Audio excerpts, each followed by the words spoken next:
dependent variable was? And what dependent variable was?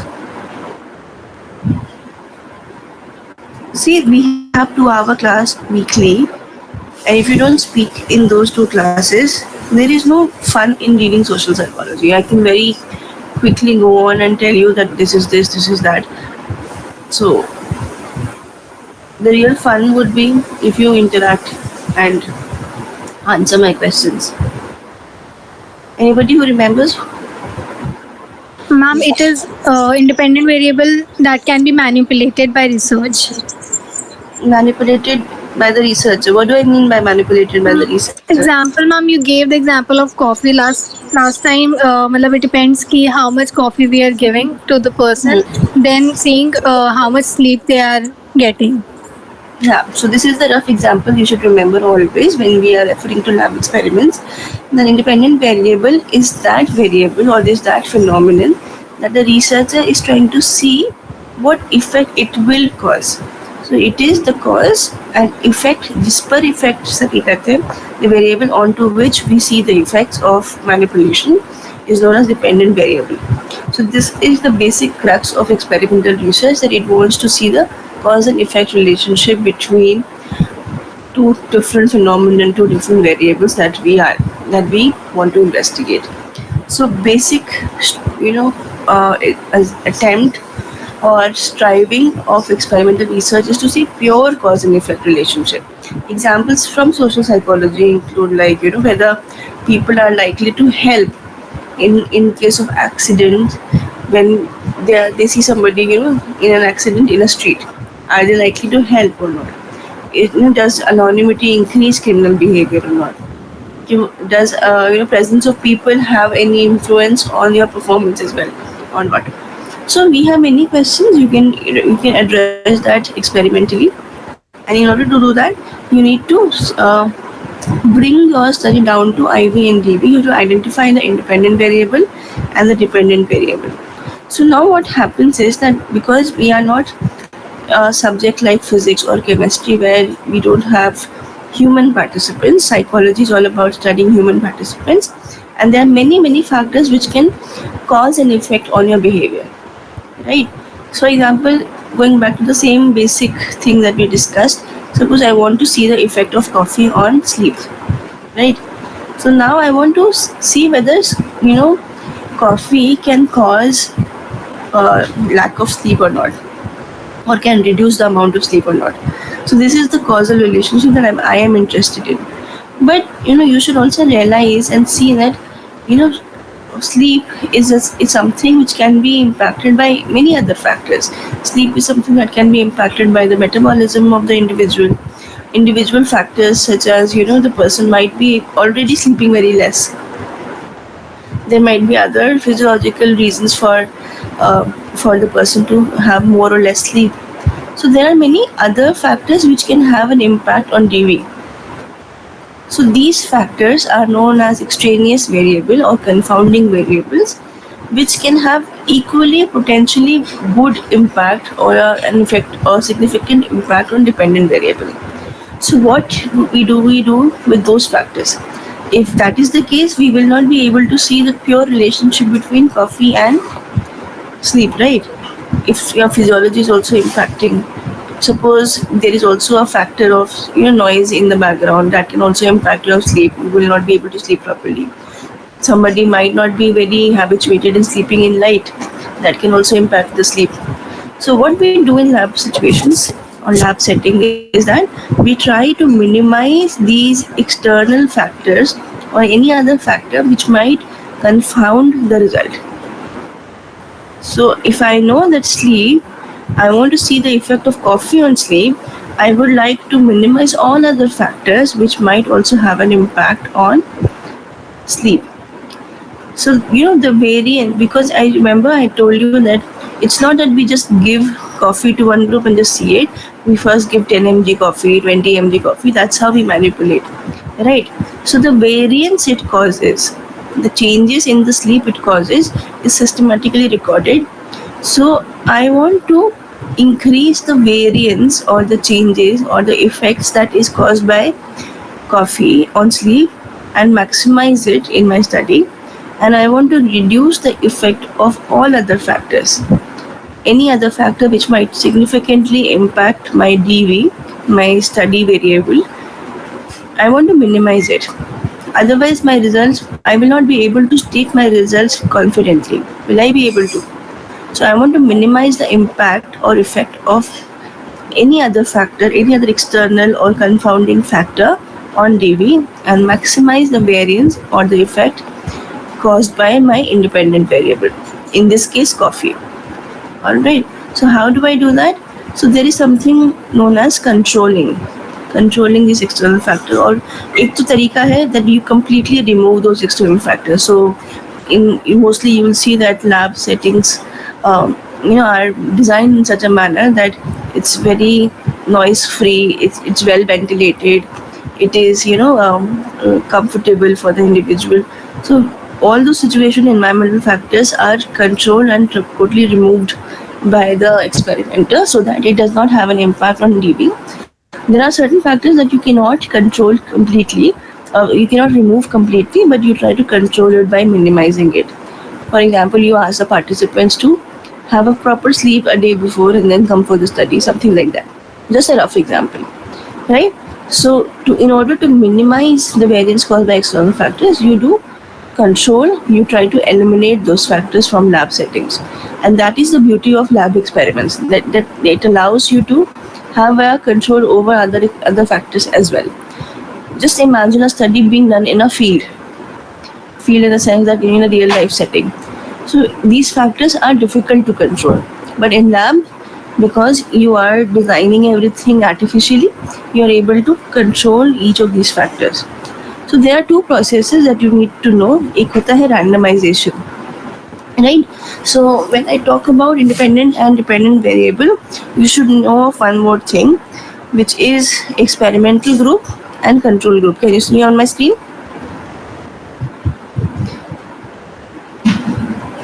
Can you see experimental control groups written on my screen? Yes, ma'am. Yes, ma'am. Okay.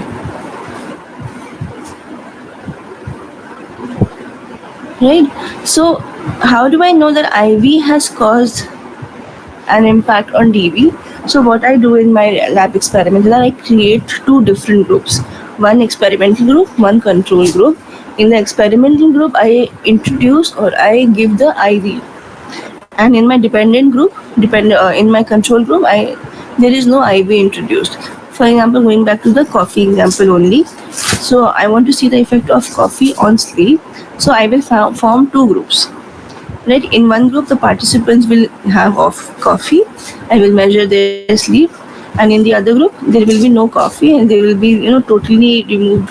They will not get any coffee. They will not have any other factor removed, and their sleep will also be measured.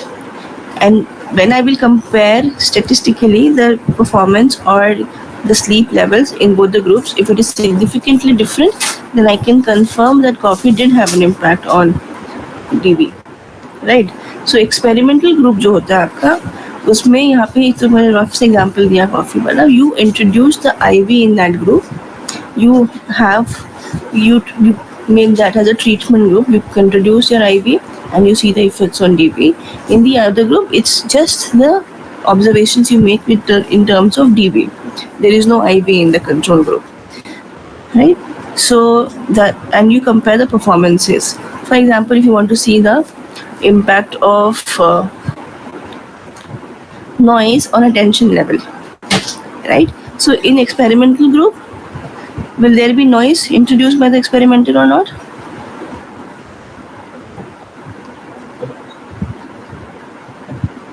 Yes, ma'am.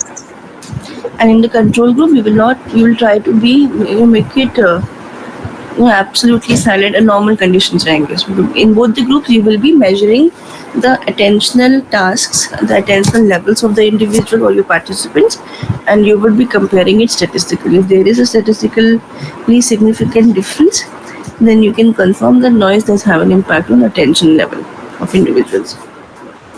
So what you do is that you don't want to be biased, because experimental studies try to be very objective. You don't want to be biased. So it's not that I would be there should be any preference with respect to my participants. They should be randomly assigned to this group. This process of randomization is very important in experimental studies. That it first of all allows this random assignment allows to be objective. It makes you bias free. So if you are doing a study, and just because you like one participant, you put that participant in experimental group and the other participant in control group. It should not be like that. There should be random assignment. Random assignment will help you control many other factors. For example, I just mentioned in the coffee and sleep example that there might be individuals who already have like lesser amount of sleep in their daily life, whether they drink coffee or they don't drink coffee. They already have such a mechanism that they don't sleep for many hours, and there might be individuals who sleep for many, like more than 8 hours, right? So now it should not happen that I put all my heavy sleepy participants in experimental group and some non-sleepy participants in my control group. अगर ऐसा हुआ, then my study design is already flawed. So what I come up with, I randomly put people so that there are 50% chances that whatever their internal factor of sleep is there, it is controlled to some extent. So if I like blindly assign them, randomly assign them to do different things, so I am free from my personal bias. My judgment call here is not impacting the DB. So it's not that there might be a possibility of putting everybody together who sleep less in the coffee group and everybody together who sleep more in the control group.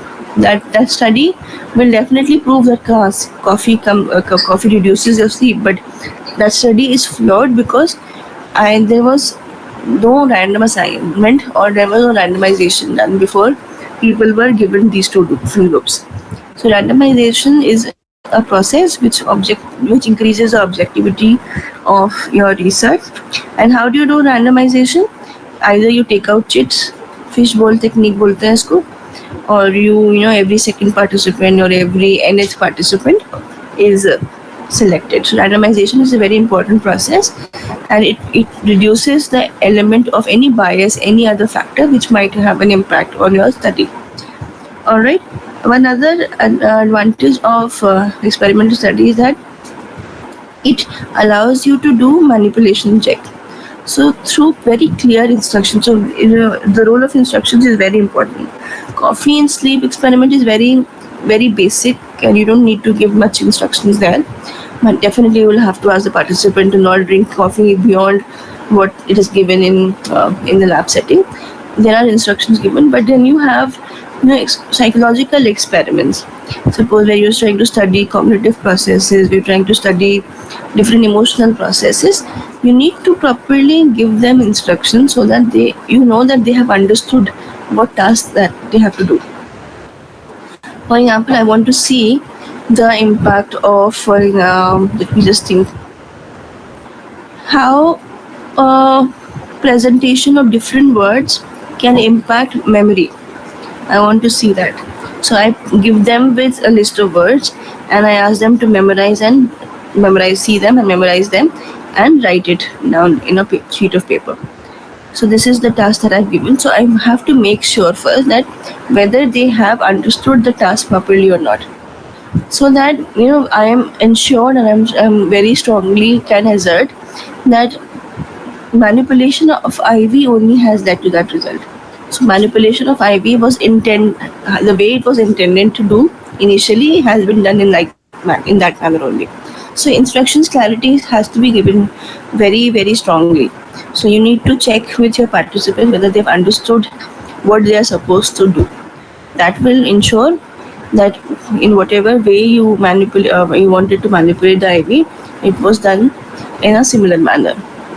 Going back to coffee example, which is like the simplest example you can remember. Suppose I ask you to not sleep beyond the lab setting, and if you are able to check with this, therefore you will be able to more strongly assert that IV had an impact on DV and not any other factor. Okay, One more thing that you have to deal with when you are doing experimental is to operationally define your variables. Like in this case, obviously you don't need to define what coffee is or what sleep is. You can These are very crude variables that I talked about. But in psychology, it is not the case. You have many examples, many variables which need to be first of all defined in a manner so that they are quantified, they are measurable. So they have to be these variables have to be translated into some testable procedure. So suppose I want to see whether eating sweets will lead to sweet dreams or not. I cannot do such an experiment. How will I define what dreams are? How will I measure it? So you need to first of all define your variables in some testable procedure and in some quantifiable measure, so that you can easily measure it and state your results. Measurement यहाँ पे मतलब हमेशा ये नहीं है कि कितने M G कितना कितना आवर्स इस तरह का measurement. It's not necessary that in psychology you always do that. But yeah, definitely you need to put them down into some form where you can score the performance of the individual. For example, if you want to see the effects of, let me give you a psychology experiment example. So you want to see the impact or effects of um, where your word presentation, your positioning of your words on your memory, whether in a list you remember the first words or the last words more than the middle words. You want to see the impact of the positioning of words in a list and they are memorized.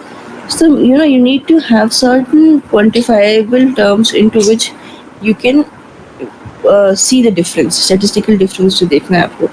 So now in this case, I can, quantifiable measure could be the number of words remembered by every individual. So number of words could be one thing. A number of words from the first few words of the list could be any. It could be other measure that I could define. So the crux of the matter is that you need to define your variables in such a manner that they are measurable, they are testable. If you're not able to test those variables only, there is no point in carrying out lab experiment. So usually before you begin with your experiments, you create a hypothesis. What is a hypothesis? You are a science students, you would know. Have you heard of this term hypothesis?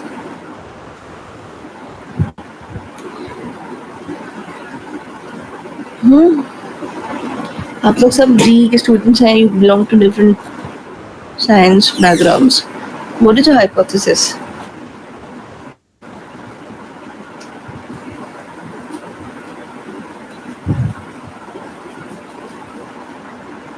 Yes. Hypothesis, Harshita, is not a theory. Hypothesis can become a theory, but it is not exactly a theory. Anyone else?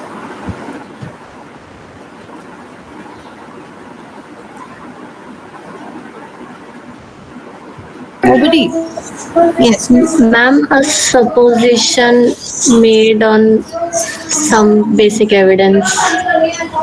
Evidence you need to create. That like It's, an assumption made. yeah, you're right, very close. An assumption made. What I think somebody has written in the chat box, it's not a virtual theory. Hypothesis is not equal to a theory. Any theory, anybody else who would like to give me an example or take a, it's an assumption, definitely. You're correct in saying that. Anybody else?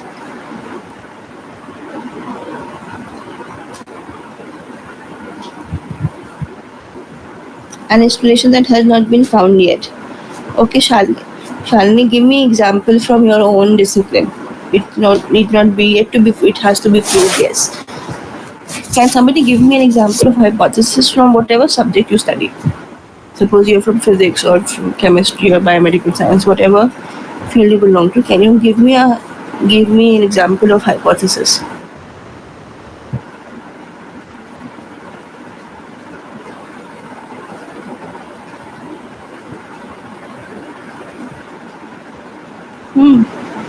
चलो कोई बात नहीं. So it's a tentative statement or tentative relationship between the variables.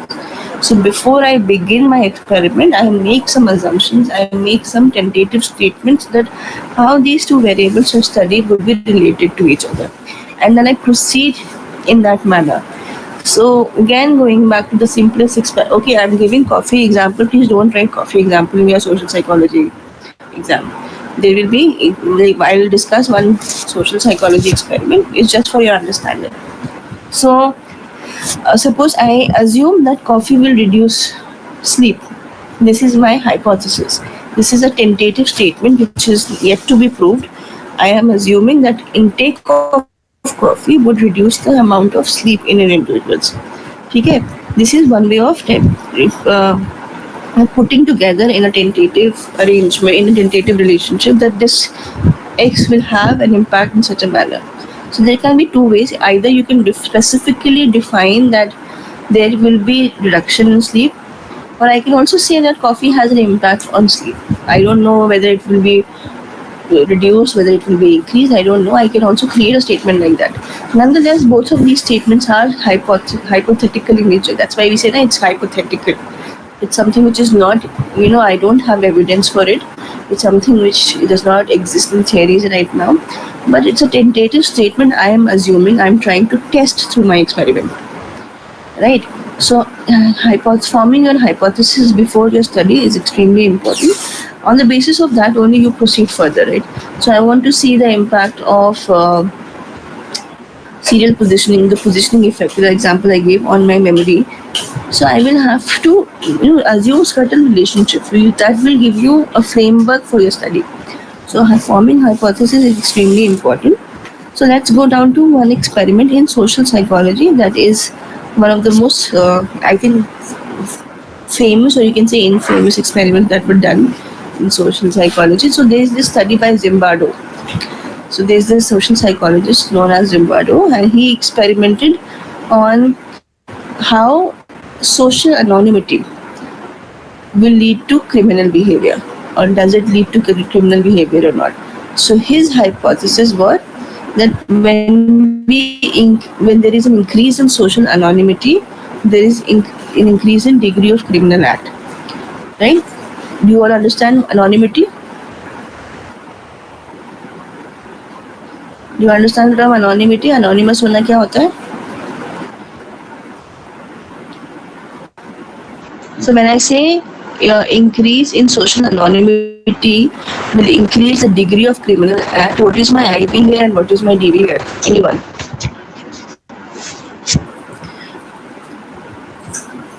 Please don't type because I can't see it. Please speak up.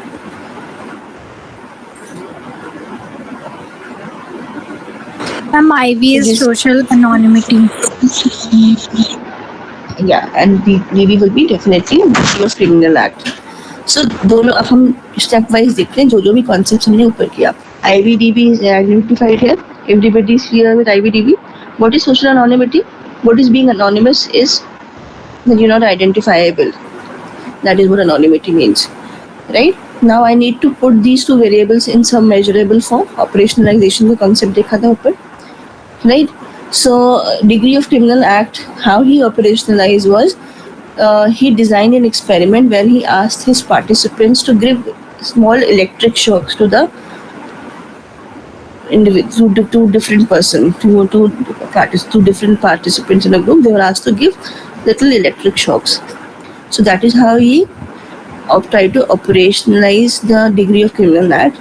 That number of electric shocks अगर ज़्यादा बढ़ते हैं, when social anonymity increases, then it would confirm the hypothesis.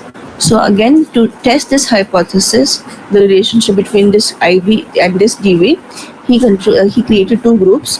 In control group, IB is not introduced, so there was no social anonymity. Everybody was there. In fact, their names were highlighted, so they were given jackets with their names on it. And in the experimental group where IB is introduced, their identity was hidden by wearing hoods. So they were given certain hoods, and nobody could recognize who the next person is. So they wore hoods. उन्होंने अपना face cover किया हुआ था experimental group में. So now he gave the same instructions to both the groups and asked them to give electric shocks to the participants in the group itself. It was seen that individuals in the experimental group gave more number of shocks for longer duration of time compared to control group. So does this confirm my hypothesis or does this disconfirm my hypothesis? Ma'am confirms It it. confirms it, right? So social anonymity wala is my experimental group. They gave more number of shocks for longer duration compared to control group. They also gave shock because they were asked to do that. And these electric shocks were not like 240 ka volt ka, very small voltage shocks. But nonetheless, it was observed that individuals are more likely to engage in such drastic and violent behaviors when they are not recognizable, when they are anonymous. And led to a conclusion that whenever there is de-individuation, you can see the term written here. Whenever there is de-individuation, when you are not when you're not solely identifiable and responsible for certain acts, it's very likely that you can engage in such drastic behaviors. So it was seen that people who had hidden where their identities are hidden, because you are not recognizable, you're not responsible, you are you don't feel that guilt. So the individuation leads to lack of that guilt, which is probably there in individuals when they are recognizable. You will not engage in such behavior because you'll feel bad for person. Okay, so this was one of the interesting studies that you can write as an example in lab experiments. So now you can explain based on this understanding in social psychology. You can explain many other behaviors that we see in daily life. For example, social trolling. Right? Have you heard of this term, social trolling, online trolling, or cyberbullying? Have you heard of these terms? Yes, So why ma'am. do you think online trolling and online bullying happens? They happen based on this principle only, the individuation, because social anonymity is extremely high on social media sites. So you can create a fake ID, or you can, even if you're using your real name, nobody knows you in that manner. You'll not be able to say such mean things on somebody's face compared to when you say it online, virtually, right? So this is the same principle working here of de-individuation. So a criminal act मतलब हमेशा murder नहीं होता. It can be any act which can hurt the other individual, which might be otherwise very less likely to be engaged in. So this experiment, is it clear to everyone? Any doubts? So this is one of the experiments that you can quote as an example when it comes in your exam. Other than that, you can have more examples and more studies that you can quote from the book that I think Pallavi has already forwarded. So if you read it, वहाँ पे भी होगा ये वाला experiment. Nonetheless, any other theory that you might be reading right now in prejudice or help जो भी आप topics कर रहे हैं पल्लवी के साथ, you might be doing some studies, right? So you can quote those experiments as well. Okay. So advantage disadvantage हम बाद में करेंगे. Next, go on down to the next kind of research. Excuse me, Yes. ma'am. Ma'am, if you are presenting your screen is not visible, ma'am. Are you presenting your screen? Yes, I am. Just a second. But it's not visible. Okay. मैं दोबारा करती हूँ share.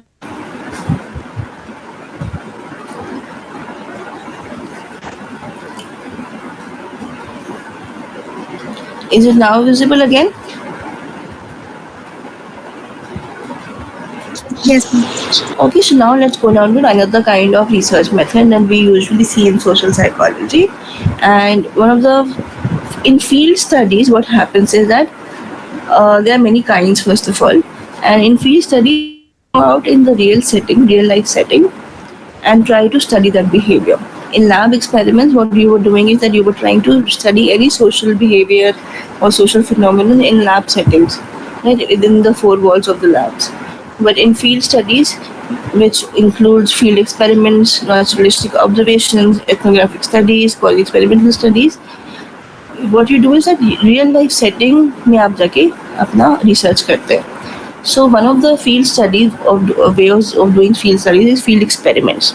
So like lab experiments that we just discussed, they are just simply conducting your studies in natural setting. There is no difference between lab setting or field setting, but the context. So the basic procedure of identifying your behavior, variables, randomization is little less possible because here now you are in a natural setting, so it's not like artificially created like labs. So randomization ka process would be lesser, but everything, the basic procedure of operationalization, manipulation, check, defining your hypothesis, IVDV, identifying that for your study, everything remains the same, but this experiment happens in your real life setting, right? The aim of field experiments is again that to identify the cause and effect relationship between those two variables, the variables that you have designed for your study. But given the naturalness of this particular kind of study, so all those factors that we were able to control initially in lab experiments through randomization or through any other process, controlling of various variables that can have an impact uh, on DV is very less here. So unplanned extraneous variables and factors can also have a impact in field experiments. So this is one huge difference between lab experiment and field experiments, that your control over the situation is very less compared to the lab experiments, which you have like total control of. So not going down into the details of IVDB again, everything is the same, just the settings. So there was this hypothesis. I'm quoting a study by Smith et al. That you will be finding in your book only. So this study try to investigate whether interpersonal contact increases compliance. Compliance का मतलब होता है when you are responding to when you accept somebody's request. So you comply with that person, right? So whether interpersonal contact increases compliance. So they carried out the study in a mall setting, I think, or in a market setting. They carried out this study. So interpersonal contact having an impact on compliance. So IB here is interpersonal contact, and the independent variable is compliance, right? So what they did was, so when they studied this in a mall setting, in a shopping complex setting, and 50% of the times what they did, they put an arm, they touched the arm of the individual and made a request. And 50% of the time there was no such contact, and they made a request to try a product. So in a mall setting, many people were coming and going, right? So they were asked to come and try a product, and 50% of the time this request was made while touching their upper arm. Come here and please check our product, something like that. And 50% of times they were simply made the request of coming and trying out the product, and no such touching of arm was done. So there was no interpersonal contact as such there. So it was seen that people who were touched in their upper arm, that they were the people who were in the experimental group, so called, this interpersonal contact increased the likelihood of them trying the product. So 79% of the people who were touched on the upper arm agreed to sample the product, and 37% of them bought the product later on. So simply there was an experiment designed where individuals were requested to try a new product by a company, and 50% of the times the participants were requested while the experimenter touched their arm, and 50% of the times they were not touched on the arms, and there was a significant difference. 79% times, because we are busy, we don't want to try free products all the time, right? So 79% of the times from the experimental group where the people who touched the arm agreed to sample it, and 37% also bought the product from there. All right. So that's why you see when you ever suppose, especially when you go to a local market, the shopkeeper tries to talk very nicely to you, tries to form a relationship. दीदी जी, भाभी जी, ऐसे करके बात करते हैं ना shopkeepers. Why do they do it?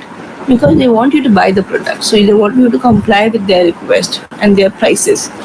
So this particular phenomenon, which was very nicely investigated by Smith et al., is also very true for in any other situation that you can see. So interpersonal contact does increase the amount of compliance. So when you ask or request an individual very coldly and in a very distant manner, they're likely to refuse it. But when you do it with with a friendly gesture or any other strategy you use to increase the interpersonal communication between them, you are more likely to comply to that request. This is not something that I need to explain. You've seen this in day-to-day life, right? Is this experiment clear to everyone?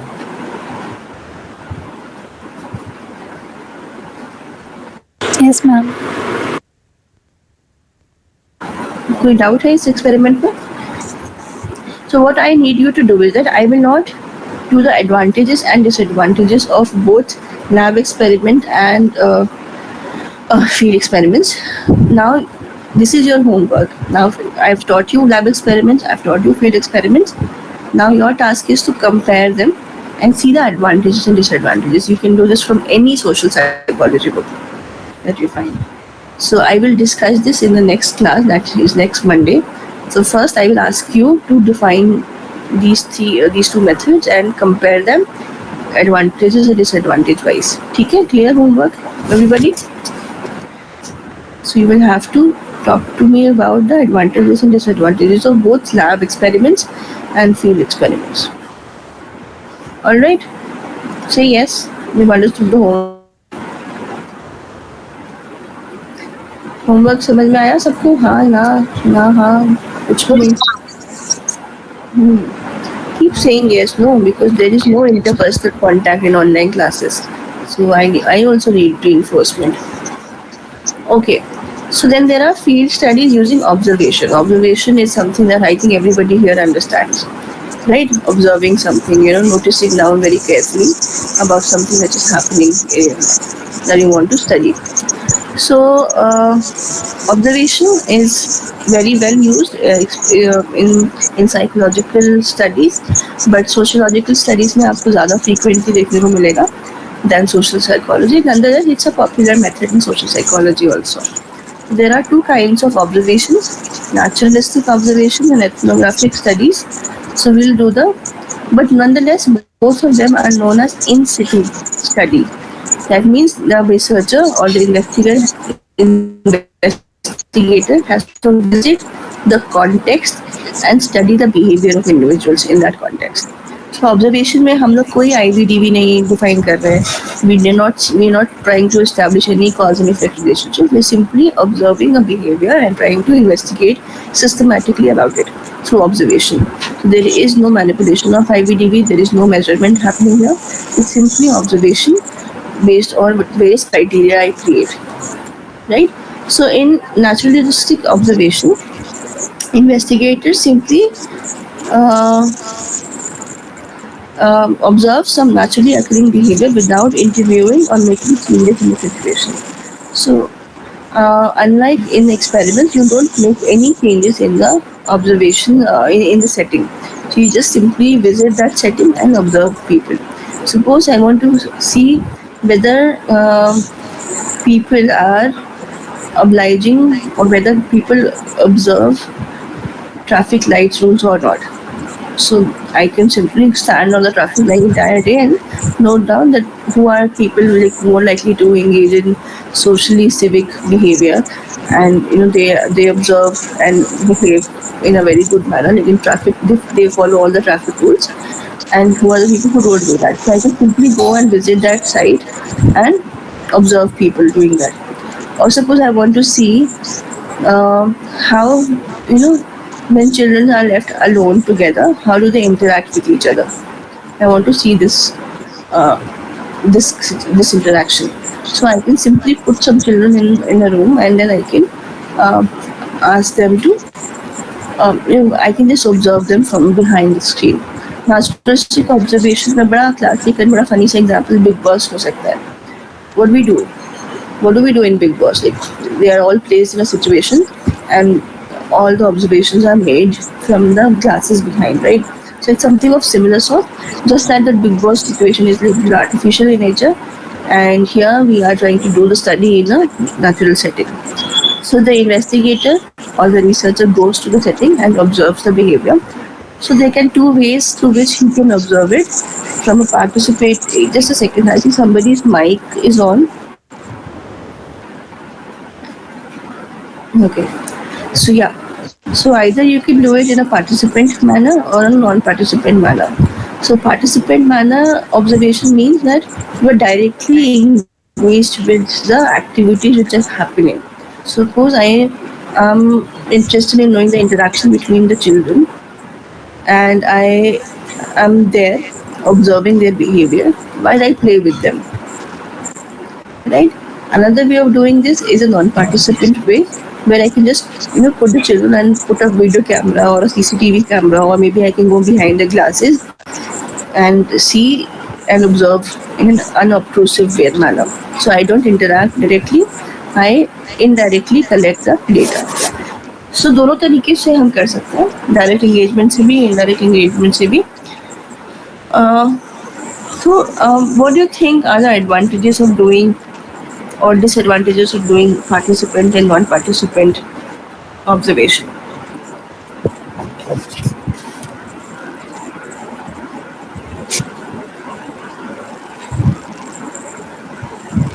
Anything that you can think of?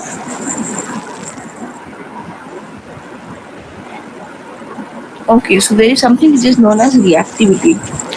So all of us, we know that, right? When we are in front of people, we want to be present. We want to present ourselves in the best of the light possible. Like we want to we want a social. We always engage in a socially desirable behavior so that other people evaluate me better. I don't want to be seen as a bad person in public, right? I don't want to be seen as I don't want to showcase any of my weakness in public. I want to always be there in the best of the light possible. So whenever there is such kind of study happening and you know that you are being evaluated, it can lead to reactivity. And especially this reactivity will be salient in a participant observation where you know that you are being observed. Now, because you know that you are being observed, you might behave in a manner which you usually would not do. For example, if you know that you are being observed for following traffic rules, right? This is what happens, right? जहाँ जहाँ camera है वहाँ पे हमारी speed बड़ा आराम से कम हो जाता है. It is within the speed limit. We try to observe all the traffic rules, right? So when you know that you are being observed, your behavior will change because you want to be seen in a social desirable manner. And this change in behavior might not reflect who you truly are or what behavior usually occurs in that situation. So reactivity can sometimes color the results. So if the investigator is not smart enough, he would simply note down all the behaviors and would not look at and would not think about probably this is not the case in real life setting, and reactivity can have a very biased kind of results. So because the participants already know that they are being observed. Non-participant observation में this problem is controlled to a larger extent because the participants are not aware that they are being observed. It is more indirect. So contamination, especially with respect to the presence of the researcher or the observer, is less in non-participant researcher. So advantages of using naturalistic observation over experiments is that there are certain times where you want to study any socially complex phenomenon which is not possible to define always in a hypothetical statement. So hypothesis में बनाना हर social phenomenon को is not possible. So that behavior where you cannot create a lot of change in the context or you cannot study and manipulate IV and DV, in those situations, observational methods is a very good tool that anybody can use. And secondly, it collects first-hand data this first-hand data can be very crucial at times. It is again another advantage of observational methods. Disadvantages, as I just mentioned, it can lead to reactivity it can lead to behavior which is usually not true about that individual or not true about that situation, because everybody knows that they are being observed. So reactivity can lead to artificial behaviors. Uh, therefore, this can lead to contamination of results. This is one disadvantage, and there can be sometimes observation bias from the side of the observer. So suppose as a researcher, I am interested in looking at you know religious behavior of individuals. This is the concern of religious behaviors of different individuals belonging to different religions. So now suppose I am a Muslim uh, researcher, and I have a favorability towards Muslim people who follow Islamic religion. So this favorability might color my observation, and I might lead to a conclusion that people who follow, different religious rules in Islam are more dedicated compared to any other religion, for example. So I can come up with such kind of conclusions as well because of the bias I already have. It can be also true for any observer. Suppose he is a Hindu and he concludes that Hindus are more dedicated compared to any other individual of any other religion. This is a possibility. I'm not saying this will happen always, but this is a possibility. Just because of observer himself is an individual, and he has already so many preconceived notions and stereotypes in his mind. This can bias his observation, and conclusions might not be always objective the way it was intended to be. So religious behavior वाला मैंने example दिया जैसे. Or suppose if I give you, I want to study whether children belonging to different economical classes have the same mathematical reasoning capacity or not. So suppose if I have a soft spot for people belonging to higher socio-economic classes, I might conclude through observation that people who belong to higher class have better mathematical skills. So there can be n number of n kinds of biases that might trickle down. So your task as a researcher who's objective in nature is to first of all note down all the bias that might reflect it. So observer's bias is something which can totally color observational studies. So you just need to be very careful of it. So it's one of the disadvantages of doing observational studies. Okay. Another kind of study which is a subtype of field studies are ethnographic researches. Ethnographic researches में भी हम observation use करते हैं. But एक difference है naturalistic observation and ethnographic studies में is that the focus or the interest of the investigator lies in discerning about the cultural processes. So everything it's not that ethnographic researches are completely different from naturalistic observation. You can use observational techniques here in ethnographic studies, but your key focus or your highlight of ethnographic researches is to explore the different kind of cultural processes. How it impacts individuals is important. You might not emphasize cultural practices there in the observational study that I just discussed. Here, you rather explore those cultural factors to a larger extent. So your main focus becomes cultural factors and forces which would influence social behavior, and then therefore you try to investigate from that angle. So ethnographic researches are a tool and also an approach to research in social psychology. So there are two processes. You don't need to do that in so much detail. Just know these two processes, emic and etic.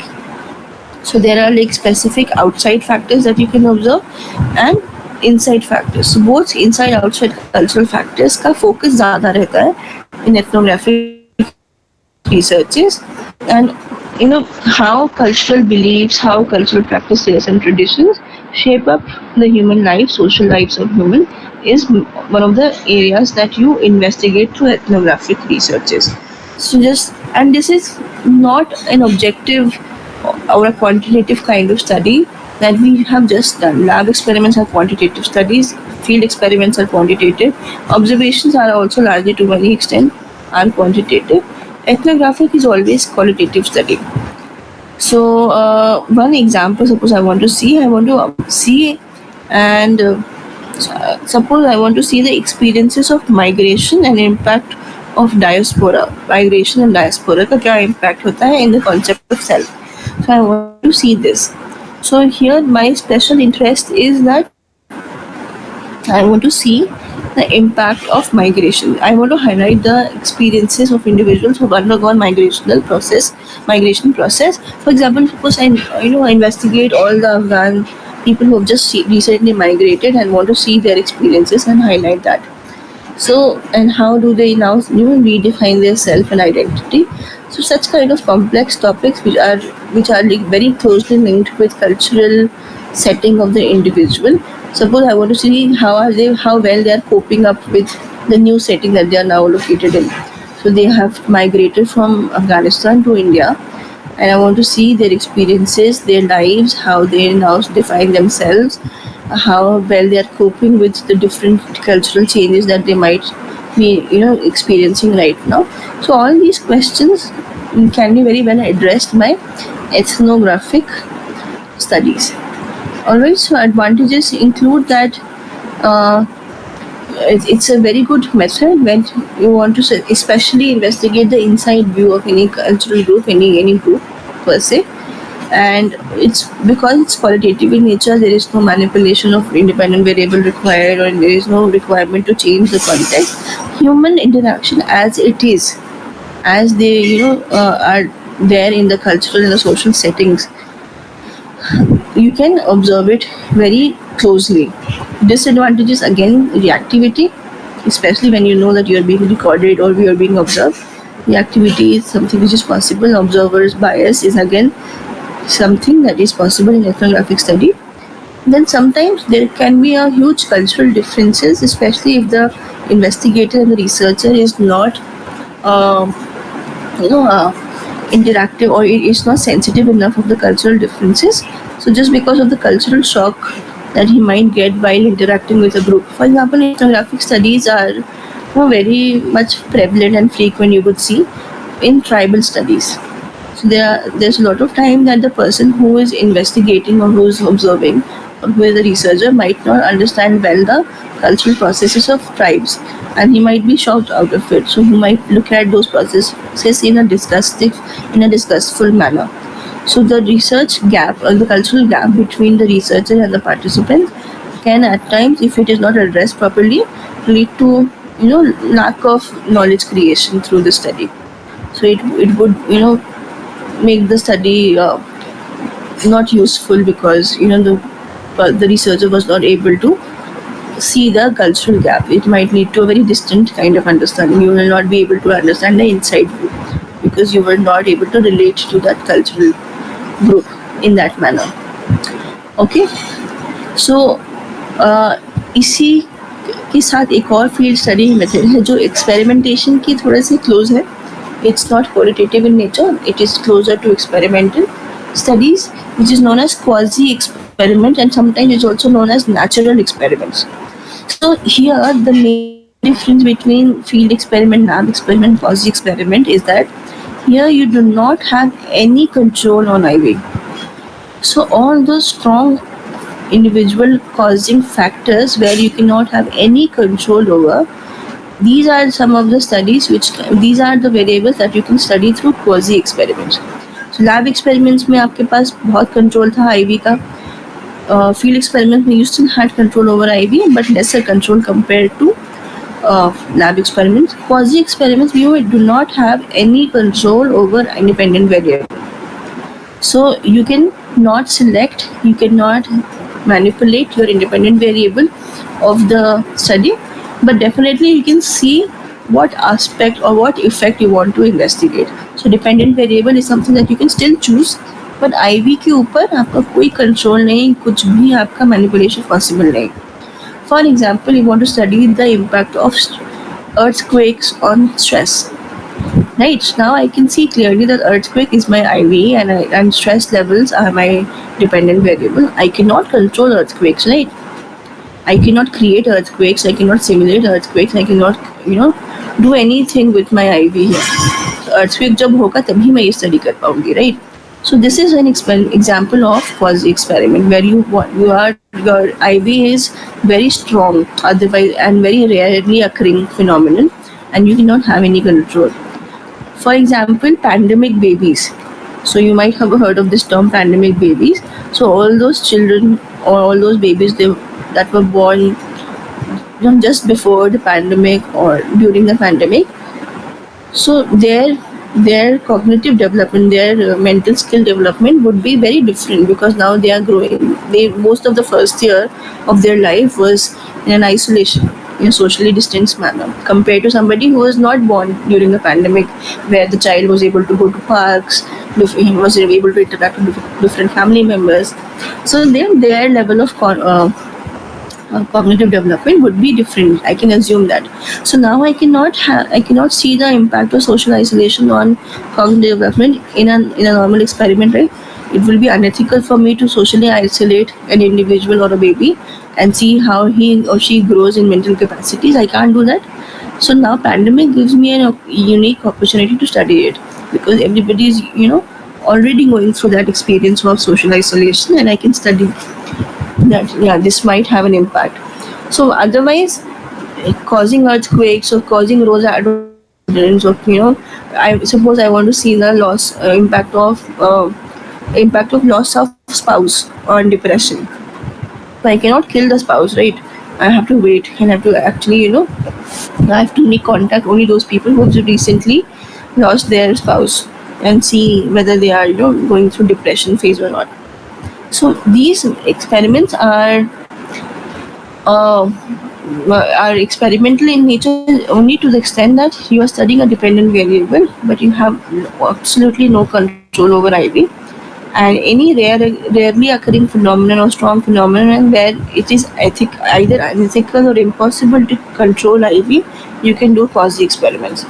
And because of this, the results which are obtained after doing quasi experiments, the results of such experiments are highly generalizable. You can generalize it easily, because it is something which is applicable to everybody.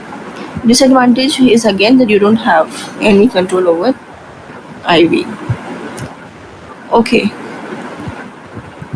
any doubt till now? Because we are doing quite a lot today. If you want 2 minutes break, I can give that.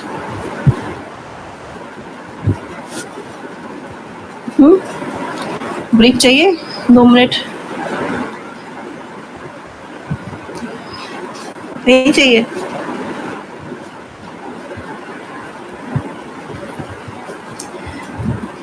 Do you want a break or not? Can I get an answer for this or not? Yes, ma'am. So let's अभी 10:10 है, 10:15 पे we'll meet again. 5 minutes break.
So yes, let's continue.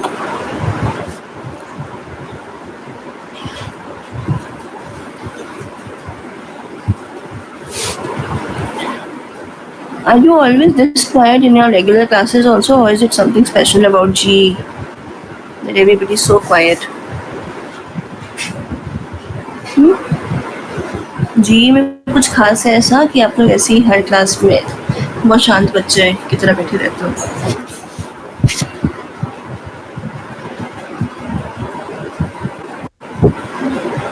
इस पे भी सब लोग चुप हैं. Anyways, क्या कर सकते हैं? Okay, so one kind of research or one method of research is through archival studies. Archival research जिसको बोलते हैं. So here what you do is that you try to study various kinds of archives and try to investigate any research topic of your interest through these records. So archival research, as you can also read from the screen, it refers to analysis of any existing record that have been produced or maintained by a person or organization other than the so any research which requires documentation or any kind of record, but it should not be something which is already maintained by the researcher. It should be maintained by some other person or any other organization. So an archive can be anything. It can be news articles, it can be a calendar, it can be a journal, it can be a policy document, picture, drawing, movies, talks, bills, any kind of documentation or record that you would that you can use to study a particular question, research question. I'll give you an example of a research question. But in documentations ke through, you try to see. Suppose if you want to see how polling behavior of individuals have changed over the last 10 years. See, this is one question that you want to investigate, right? So now what you can do is definitely you can create a survey. You can do such kind of things. But now if I want to trace it historically, I want to see what kind of changes that have taken place during the last 10 years in terms of polling behaviors of individuals. Are they participating more in elections or not? Are they, is there any preference change, or what kind of factors on to which they have now based their election the choices? So what I can do is that I can take articles of last 10 years and see whether something can be reflected from there or not. So एक example तो ये हो गया. For example, I want to see whether children who belong to lower socioeconomic backgrounds, how they have. I suppose I want to investigate about the mathematical reasoning. So what I can do is that I can either just ask them about it, or I can observe about it, or if I want to see whether this has changed over time or not, I can suppose pick up CBSE results, class 10th and 12th results of people who belong to lower socioeconomic backgrounds, and see their records of results and correlate it with their 12th marks. So suppose if there is any significant correlation, and you would see that people who belong to socioeconomic status have poorer marks compared to people who belong to middle class or higher classes. So you can do a study like that. It is also possible that it is not the case. So you can see that people students who belong to lower economic classes scored equally well compared to your higher classes or middle classes, right? So result could be any. My point of telling you this right now is that you can use existing records to investigate any problem. So one example that I've also written on screen here is that there was this professor Veena Das in Department of Sociology who wanted to study representation of women, how women are objectified in various ads and calendars. So in order to study it, how women are portrayed in different advertisements, their objectification, she studied different calendars throughout the history. So she collected calendars and tried to study and see the representations of women in them, and made conclusions about objectification. how patriarchal objectification of women is done. For example, she found that women were, represented in a very sexualized manner in advertisements, or there was no need. They were still, the perfect figure or perfect features. These are the kind of representations that were done in these calendars and these advertisements. So basically, any study you can also investigate hypothesis using archives, um, but nonetheless, here instead of dealing with people directly, you are basing your assessment, or you are trying to investigate through records, any kind of archive. Records के types मैंने बताए, बहुत तरीके के हो सकते हैं जो यहाँ लिखे हैं, news articles and stocks and bills. You can have many other kinds of archives as well. But nonetheless, instead of directly having human participants in your research will have or will use archives instead. So in that manner, one of the major advantage of using archival studies is that it is completely non-reactive. You don't have people. They don't know whether they're being you definitely study human behavior, but you study human behavior through archives. So there is no reactivity happening here. Individuals are not reacting in any artificial manner because there are no human participants. So it is non-reactive in nature. You can test special hypotheses that require an understanding how development took place over a span of period or history or culture. So all those research questions which involve vast periods of history and culture, you require an understanding of time span in there. These questions can be very, very easily addressed by archival researches, and especially you can through archives confirm any current principle based on past archives. So this is another advantage of using archival research. Human participants nahi hai, you study through archives, any kind of documentation, any kind of record kept by any individual or any organization other than the researcher himself or herself. And through these understandings of historical archives or cultural archive, you try to investigate your research topic, right? Disadvantage is that especially it's very difficult to collect archives. If there is absence of data, you cannot do much about it. So it is difficult to do archival research, especially on research topics which are very rare. So if you don't find those archives, and archives which are rarely available, which are not easily available, it will be a disadvantage to the study because incomplete understanding develop होगी.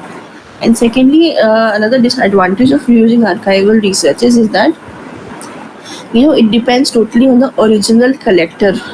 So if the person who kept the records or who collected the archives has done a good job, if he or she has done a good job, then it would be very advantageous for the study. If he or she has done a poor job in keeping the records, then it can impact the results of the study. So this is all about archival research. Another way, I think something which is very easy, which can be very easily understood by everybody because we've seen survey research is happening. So survey karna matlab you are trying to collect data from a large set of individuals. So you usually have a questionnaire, you distribute that questionnaire to different individuals and collect your data. So I am sure that you might have participated or you might have done some kind of survey research in your life ever. One of the classic examples of survey research is the 10-year census count we have. That's also a survey. So in a survey research, people are chosen to represent a larger population. So suppose I want to study, for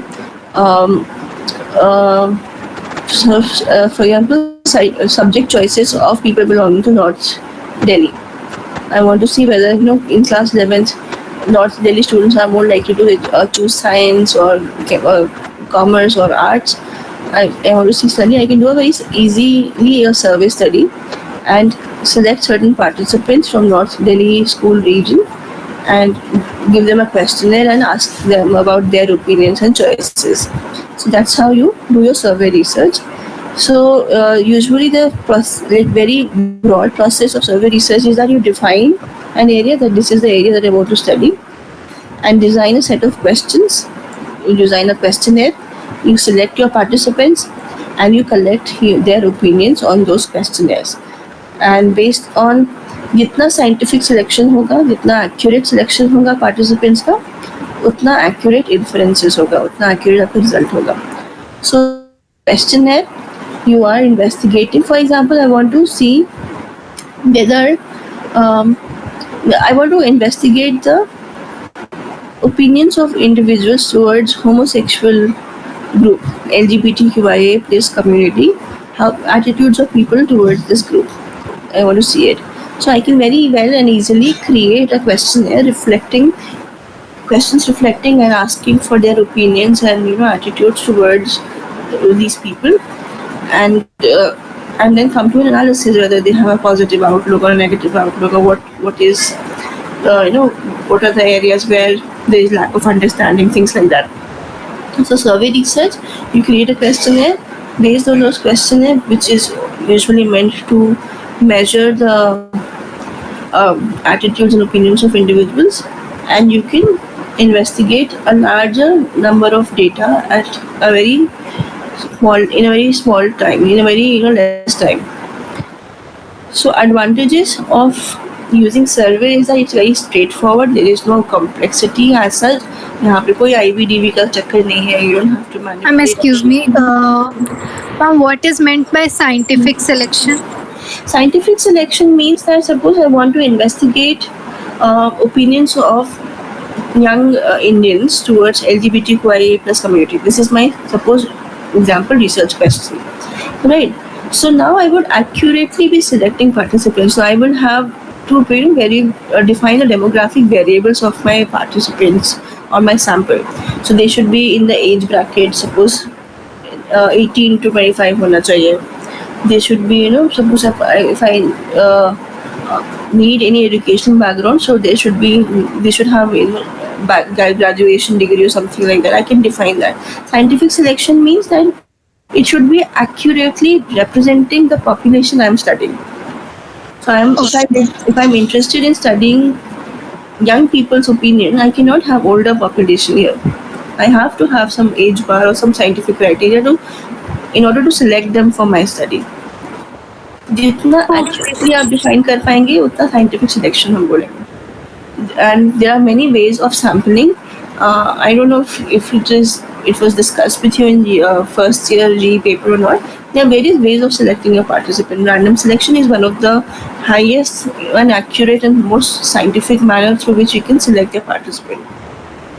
So random selection is one. Then you have convenient sampling. You have other kinds of sampling, snowballing and things like that. So sampling, the way you select participants and what they reflect, if they are able to accurately reflect the population, then it is highly scientific in nature.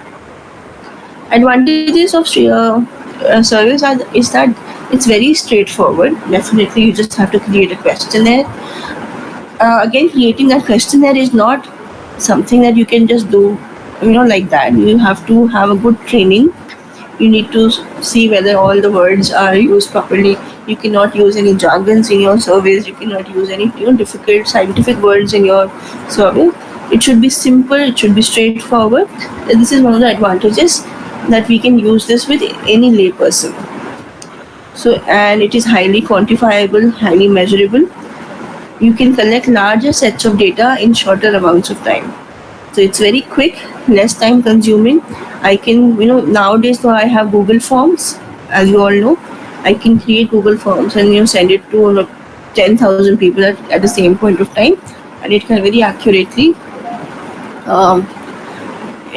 their opinions. So it can be very accurately collected and very scientifically and very easily, effortlessly collected in shorter periods of time. Therefore, it's very cheap and inexpensive also to do survey researches. Nowadays, especially more because of the technology, it's very cheap and inexpensive. You can collect larger sets of data from large population, as you could do an experimentation is very expensive and very time consuming. Any other kind of study is very time consuming, but surveys are very quick in nature. One of the disadvantages is basically that in-depth information can't be collected. So it's basically, you would see that all kinds of survey researches are basically trying to tap the opinions or the attitudes of individuals, or they might be seeing different kind of choices people make. So very surface level analysis, very surface level information can be collected. You can create questions wherein you would like to really ask them about certain information where they are reflecting their in deeper selves. You can do that, but nonetheless it's more surface level. It's attitude and opinion based compared to cause and effect. जहाँ पे हम लोग experimentation study कर रहे थे, you cannot come to a cause and effect kind of relationship here. You cannot have ethnographic studies में inside view नहीं ले सकते आप इस survey में. It's more likely to be very surface level. And another very strong disadvantage of survey methods is that people might say that they are very comfortable with LGBTQI plus community, or they would accept anybody, or they would not mind making friends with them, being friends with them. They might say it, but they would probably not do this in real life setting. So there is a high possibility of social desirability. So suppose I'm asking you a question, and you, just because you're being evaluated, you would be putting you can put a full false, people can put a false answer. They might not be in that, there might not be that in real life, but just because they know it is a socially desirable answer, they would be putting that as an option. So it's a high possibility. So you try to make your questions in such a manner that it does not call for socially desirable answer. So suppose if you want to do a quick survey on helping attitudes of individual. So suppose, and in that I ask you, do you help people? There is 99% of chance that anybody would say that I don't like to help people. कोई नहीं बोलेगा ना ऐसा. So you have to be very careful while framing your statement, because individuals can be socially desirable. They might be reporting falsely just because they want to be presented in a good light. So therefore it can also raise questions on the accuracy, which is at times, especially when the statements of the surveys are very poorly designed, accuracy is highly questionable of survey. All right, any questions so far? We have 2 more and then I'll end the class today. एक method होता है simulation studies. Not very frequent these days, I would say, but simulation studies have been a great part, or have greatly contributed to various social psychological theories. Simulation, as you all know, is a situation that you create artificially, into which you ask the individual to role play, right? Simulation होता है ना, एक situation create करते हैं and then it reflects a real life setting, and through your behavior or through your actions in that simulation setting, you try and investigate various topics. For example, again, the same social psychologist I talked about, Zimbardo, his most famous, or I would say infamous, experiment is Stanford prison experiment. If you are more interested, you can investigate and read more about Stanford prison experiment. SPE भी बोलते हैं, Zimbardo ने 1973 में की थी. So in this study, what he did was he created a simulated setting of a jail. So his idea, or his question of investigation, was how people behave in jail settings, and whether it is the individual or the setting which makes the there were many reports in 1970s and 80s that there are a lot of crimes that happen in the jail settings, and people are very rude inside. So he wanted to see whether it was the impact of the situation, or was it individuals themselves who were bad in nature. So he wanted to see this. So he created a simulated version of a jail system, and his participants were either given the role of the jailer or or the prisoner. So दोनों 2 roles दिए गए participants को, They were asked to act as if they would act in real life settings. So prisoners were like, these participants were asked to either play the role of prisoner or the jailer, and with very clear instructions were given that please act in the manner you would do in a real life setting, like in real life jail. So it was seen that all those people who were given the role of the jailer, they tried to, they started to, engage in violent behavior. They would abuse the prisoners. They would, beat them. They would also be physically violent at times with them. So this experiment was actually had to be called off after 6 days after it began, because there was a lot of power difference between people who played jailer and the people who played prisoners, and jailers were very very violent on the prisoners. So this is one example of simulation studies. You can, if you want, we can discuss this in detail, but nonetheless you can read it from any of the websites. It's also there on the YouTube if you want to see it. So just because the participants were given this role to play and they took the role very seriously, and they started acting as, and they started becoming even more violent than expected, this experimentation had to be called off. Similar example is Milgram's obedience, wherein there were two sets of participants. One were given the role of the bosses, and the other were given the role of the subordinates. So bosses, again, it was seen that they were very cruel in their behavior. They also made the participants or the subordinates clean the toilets and things like that. So both of these experiments are highly questionable. Nonetheless, they have used simulation as a procedure. They created a simulation setting, and real behavior through role playing was studied under these situations.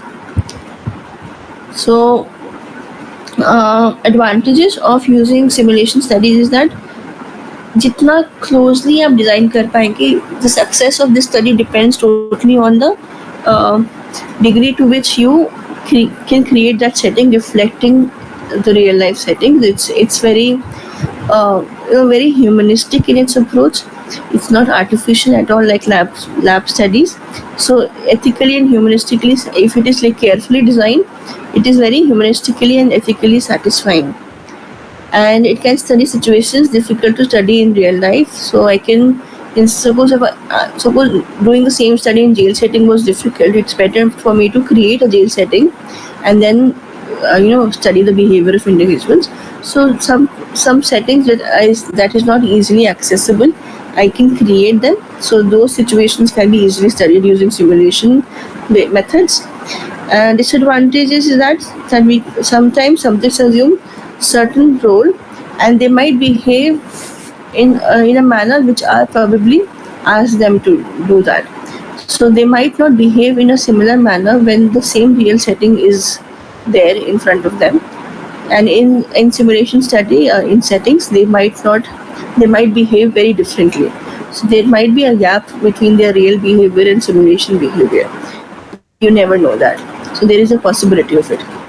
So this is a disadvantage of simulation study. And going down to the last method is sociometry. Metry means measurement and socio means social. So social relations ka measurement is sociometry. It's a method very unique to social psychology and organizational behavior. So it studies the likes and dislikes of individuals or groups in a particular setting. So it's again a qualitative method to measure relationships. So what you do is, suppose I have a class here, GE class here, and I can ask ki, let me go back and see your name. Suppose I want to see how do people rate Jyoti on your friendliness. For example, I want to see this. So what sociometry does is that it tries to see different, it tries to assess different relationships that individuals have within a group or between individuals. So if you can see the diagram here, so there is individual B in the center, and A, B, C, D, E, 5 लोग हैं यहाँ पर. So A might have a very favorable outlook towards B.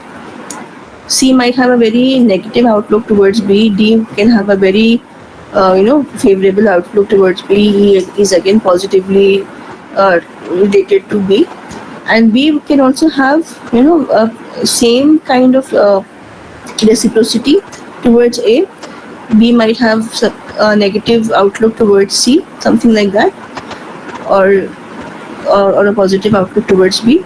So basically, you try to see how individuals rate interpersonal relationships in a particular setting, and based on these assessments, you basically try to see the relational aspects of that situation. So, if suppose all four of them rate B positively, so B is a sociometric star of that group. Everybody likes B here. So you try to assess different relationships that are possible. These kinds of studies are usually done in organizations or in any kind of institutions where relational aspects are important in the functioning of the group. So you can study different relationships and measure them through the ratings people provide for each other. So this rating is usually represented in a sociogram. So they are represent all these relationship plus negatives.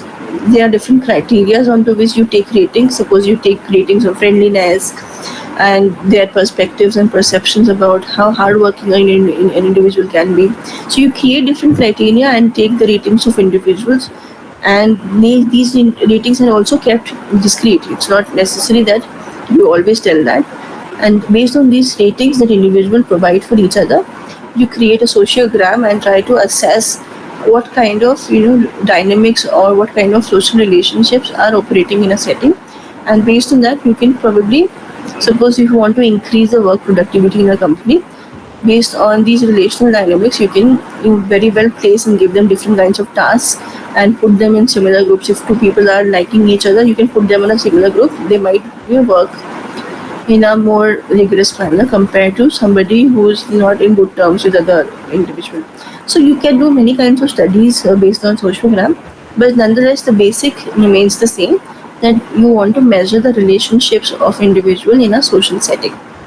So it's a method which is unique to social psychology usually. Favorability, dislikes and likes को measure करता है, and you conclude based on the sociogram that you create. So these are all the methods of social psychology that you have to do, and it's a very likely question in an exam. जी का जो exam होगा, या तो ये सवाल आपका बहुत बार आता है, या फिर आपका थियरीज ऑफ सोशल साइकोलॉजी बहुत बार आता है. So I will be posting these notes. Don't worry. But I would also request you to read about it from any of the book possible.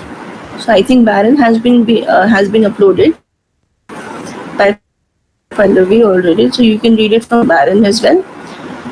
Nonetheless, please start reading. चाहे कोई भी किताब आपको मिले social psychology की, start reading. And unless you read, I don't think so it will be.